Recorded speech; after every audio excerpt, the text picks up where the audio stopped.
মানৱত্ব পণ্ডিত সমাজত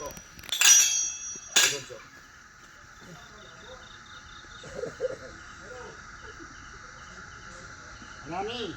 মহাৰাজ ৰানী মহাৰাজ হয়তো আৰে এইটো আপোনাৰ উৰাঘত মোৰ গৰ্ভত জন্ম সক্ষম পুত্ৰ ইয়াৰ নাম লক্ষীদাস হয়তো এই তো ঋতু মোৰ ৰানী। হস্তক্ষেপ আপোনাৰ নিজা আপোনালোক ও ৰানী মহাৰাজ বেয়া নকবা মহাৰাজ তোমাক মই বিনা অপৰাধতে গালি শুনি পাৰিলো নাই নাই মহাৰাজ মই বেয়া নাপাওঁ বেয়া নকবা এইটো পুত্ৰ মোৰ সপ্তম পুত্ৰ যিহেতু মোৰ সক্ষম পুত্ৰ লক্ষীদাৰ গতিকে আগতে মোৰ ছয়টা পুত্ৰ মৰি গ'ল গতিকে মই জীয়াই থাকোঁতে এই পুত্ৰ লক্ষীন্দৰৰ অতি সোনকালে বিয়াখন পাতি দিম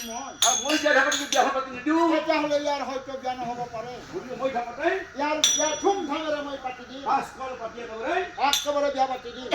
চান্দ সদাগৰ ঠিক লক্ষীন্দৰে বিয়াৰ কথা ঠিক সনেকাৰ আগত কৈ আছিল হেন সমাৰ শুনি আছি মাধৱত্ব শুনি আছিল মাধৱত্ব বোলে মাধৱত্ব কিয় নহয় মাধৱ